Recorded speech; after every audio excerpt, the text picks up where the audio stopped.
Impurities like carbon, silicon, phosphorus, and sulfur in molten iron affect steel's strength, ductility, and toughness. Excess carbon hardens steel but makes it brittle, while silicon, phosphorus, and sulfur can cause brittleness, cracking, and reduced corrosion resistance. Scrap recycles steel, iron ore supplies fresh iron, while lime and fluxes remove impurities, refining steel's composition and quality.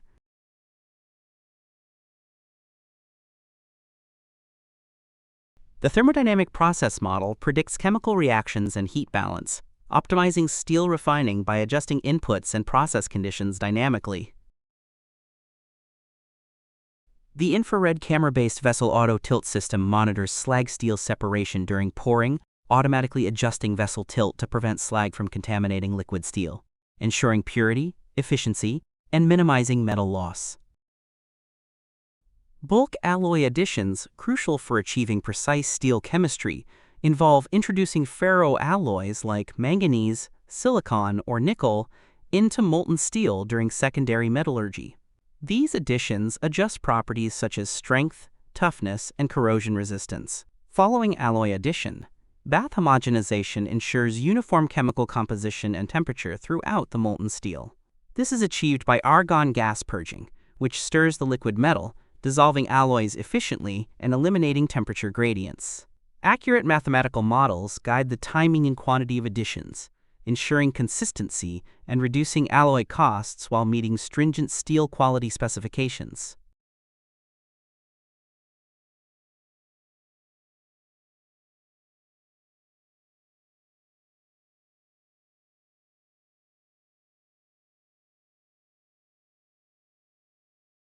From the ladle, steel flows into the thin slab caster, entering the tundish via a collector nozzle and stopper rod system. Here, flow control is managed through feedback from a radioactive source, COBALT60, and a scintillation counter. The steel passes through a submerged entry nozzle into a water-cooled copper mold. The slabs produced at Tata Steel's LD3 TSCR facility measure 55 to 70 millimeters in thickness and 850 to 1,700 millimeters in width, tailored for downstream rolling processes. These dimensions balance efficient heat transfer and rolling productivity. Thinner slabs reduce energy consumption in reheating and allow faster, more flexible rolling into various strip gauges. Their precise width control ensures minimal trimming loss, optimizing material usage for diverse applications like automotive panels, construction steel, and high-strength industrial products.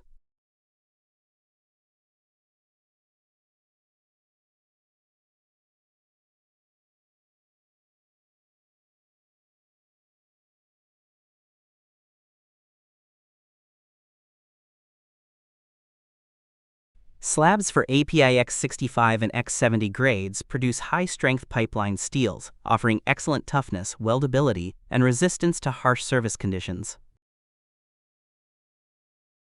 During rolling, steel slabs are heated to 850 to 1,150 degrees Celsius to ensure proper plasticity, allowing deformation without cracking, achieving desired thickness, grain structure, and mechanical properties essential for high-quality products.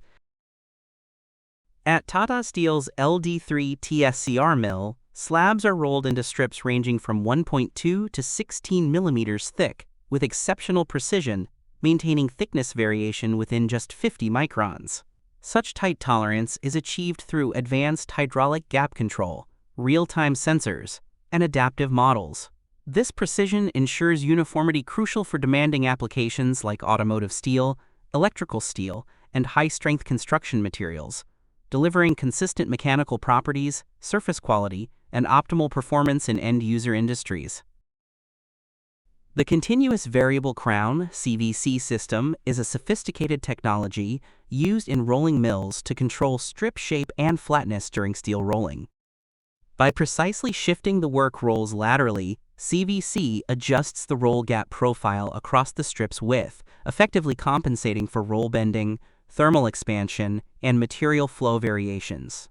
This enables optimal crown, thickness variation from center to edge, and minimizes edge waves, center buckles, and other shape defects.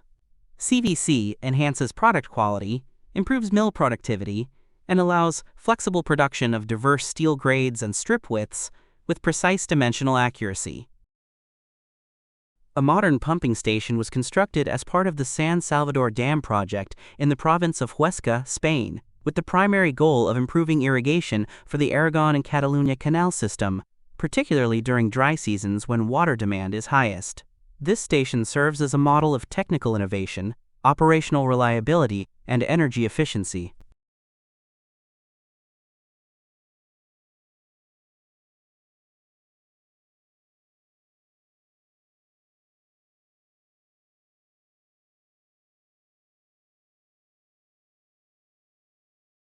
Technically, the station features 8 high-capacity submersible pumps with axial and semi-axial hydraulics, each capable of delivering up to 400 kilowatts of power.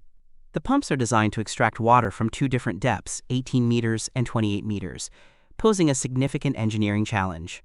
To address this, the station is divided into 2 independent sections, allowing for easier maintenance and operational flexibility. A precision-engineered cable support system was also implemented to stabilize the pumps at depth and to allow for safe extraction during maintenance procedures.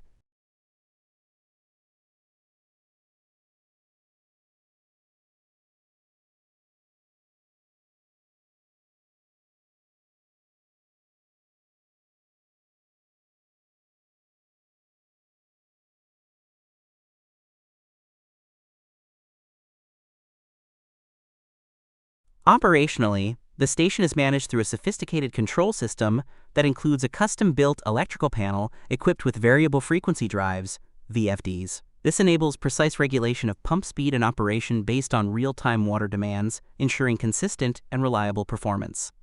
The dual station setup adds redundancy and facilitates ongoing maintenance without interrupting water delivery, which is crucial for agricultural reliability.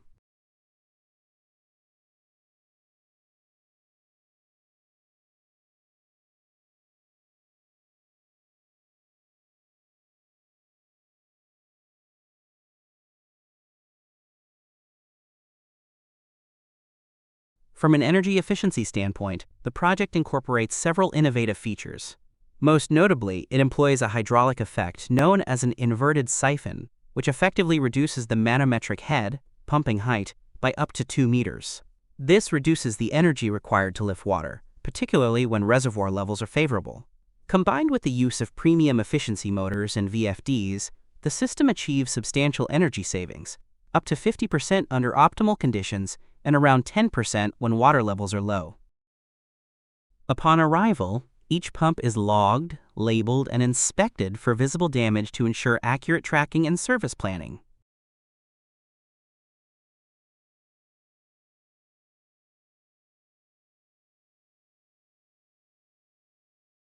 Pumps are pressure washed with detergents, removing dirt, grease, and scale, ensuring all surfaces are clean for detailed inspection.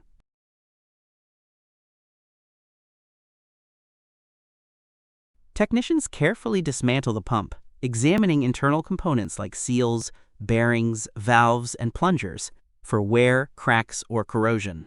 Measurements are taken to check tolerances against manufacturer specifications. Any damage or potential failures are documented. A comprehensive diagnostic report is prepared, detailing the pump's condition and necessary repairs. Based on these findings, a precise quotation is generated, outlining parts, labor costs, and estimated turnaround time, ensuring transparency before work proceeds. The storage area is organized to safely house pumps awaiting repair or parts availability. Each unit is tagged and placed on designated shelves or pallets to prevent accidental damage.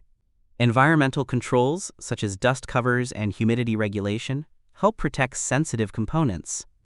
Clear labeling ensures efficient retrieval, allowing technicians to quickly locate and prioritize pumps once repair authorization or required spare parts arrive.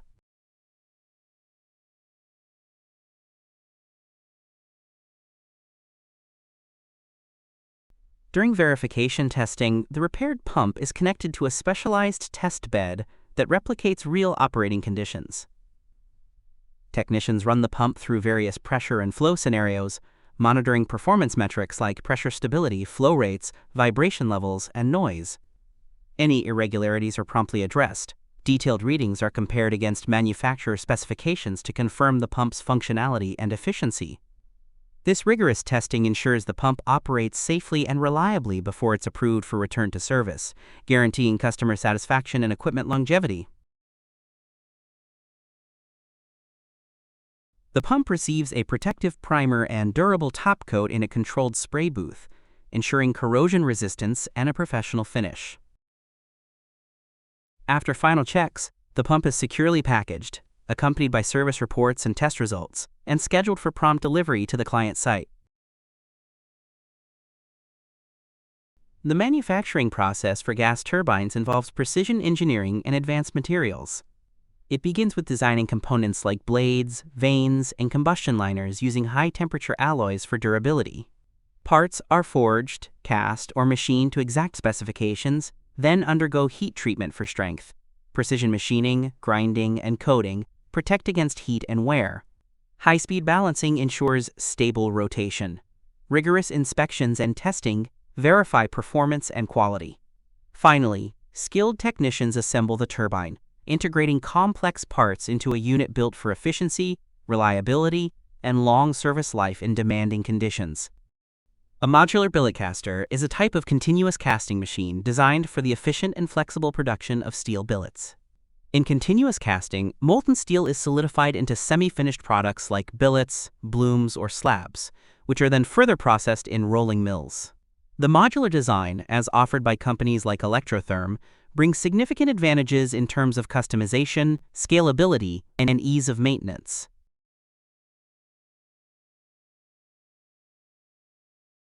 Electrotherm's modular billet caster is engineered to deliver high productivity while maintaining excellent metallurgical quality. The modular concept means the caster is constructed from standardized, pre-engineered sections or modules, allowing steelmakers to install or expand their casting facilities in a phased manner. This flexibility is particularly valuable for steel plants looking to balance capital investment with production needs.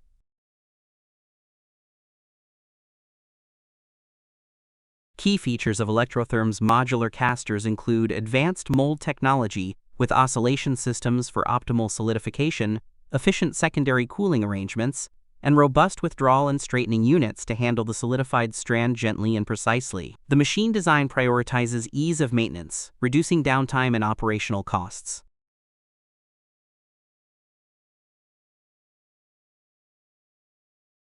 Additionally, Electrotherm integrates modern automation and process control systems to ensure consistent casting speed, temperature control, and metallurgical parameters, which are critical for achieving uniform billet quality. The casters can be tailored to produce billets in various sizes, catering to diverse downstream requirements like rebar, wire rod, and structural applications. User-friendly console displays temperatures, gas flow, and process data. The transfer of liquid metal into the AOD, argon oxygen decarburization vessel, is a critical stage in the refining process, demanding precision and safety. Once melting is completed in the induction furnace, the molten metal, typically at a temperature of around 1,600 degrees Celsius, is carefully poured into a preheated AOD converter. The transfer is conducted using a tilting furnace or ladle crane to ensure a smooth, controlled flow, minimizing oxidation and thermal losses. Before the transfer, the AOD vessel is thoroughly prepared, preheated to avoid thermal shock, and lined with high-grade refractory material to withstand extreme temperatures and chemical reactions. The process is closely monitored by operators using real-time data from the control console. During the transfer, inert gases like argon may be introduced to create a protective atmosphere, reducing unwanted reactions with ambient air. The metal is poured until the vessel reaches its optimum working volume, after which the decarburization process begins. During AOD refining, slag, comprising impurities and oxidized elements, is periodically removed from the vessel's surface to maintain metal purity. This slag-off process helps prevent contamination and ensures smooth reactions in subsequent refining steps. Simultaneously, operators collect molten metal samples using specialized lances or spoons. These samples are rapidly cooled and analyzed in on-site laboratories to check chemical composition. The results guide precise adjustments in gas flow or alloy additions, ensuring the final product meets stringent quality standards.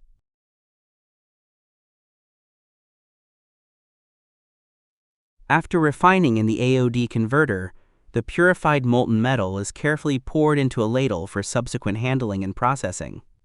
The converter vessel is tilted hydraulically, allowing a controlled, steady flow of metal into the ladle while minimizing turbulence and oxidation. The ladle, lined with heat-resistant refractory material, retains the high temperature of the molten steel, preventing heat loss during transfer.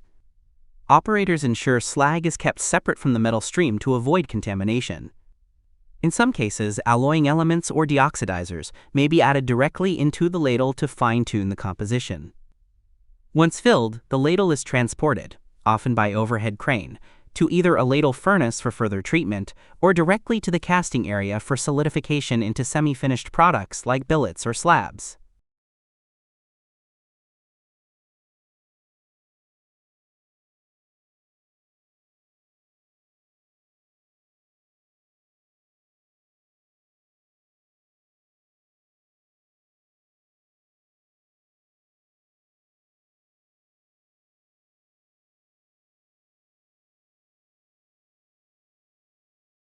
Reducing metal rods to wires using dies and lubrication.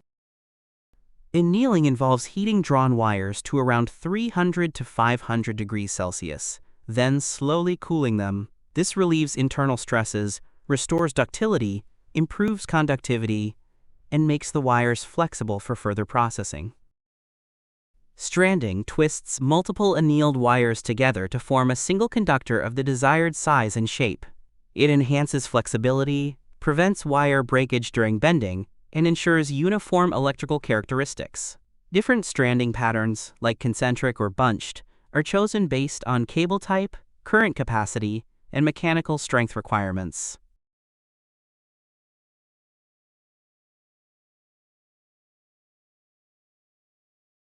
Insulation involves coating conductors with materials like PVC or XLPE to prevent electrical leakage and protect against environmental damage.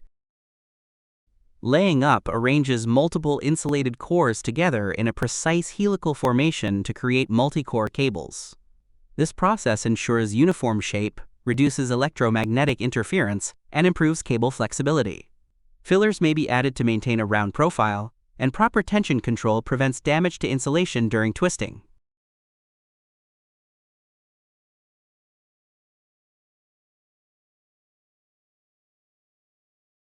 Inner coverings, also known as bedding, are applied over laid-up cores to bind them into a compact, stable assembly. Made from materials like PVC, polyethylene, or non-hygroscopic tapes, they protect cores from mechanical damage during further processing. The inner covering provides a smooth surface for the outer sheath, prevents core movement, and helps maintain cable roundness. It also acts as a barrier against moisture, chemicals, and minor abrasions, enhancing overall cable durability.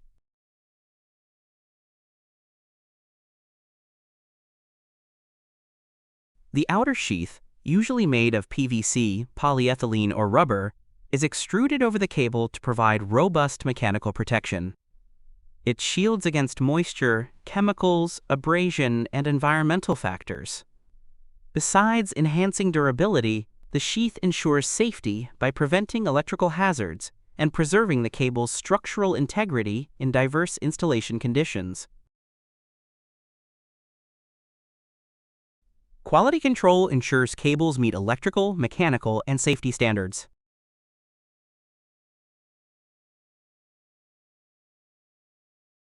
A hot-rolled 150 mm plate refers to a thick steel plate produced through the hot rolling process, where steel slabs are heated above their recrystallization temperature and passed through rollers to achieve the desired thickness and surface finish. At 150 mm thickness, these plates are exceptionally robust and are widely used in heavy engineering, shipbuilding, construction, and pressure vessel manufacturing, where high strength and durability are essential. To fabricate such thick plates into curved shapes or cylindrical sections, a plate rolling machine is employed. A plate rolling machine, also known as a plate bending machine, consists of 3 or 4 rollers, typically arranged in a pyramid or linear formation. For heavy plates like the 150 mm hot-rolled steel, these machines are built with high-strength frames, powerful hydraulic systems, and precise electronic controls to handle immense forces. The top roller applies downward pressure, while the side rollers move horizontally to gradually bend the plate into the required radius. Rolling 150 mm plates demands advanced equipment capable of delivering substantial torque and bending force to overcome the steel's resistance to deformation.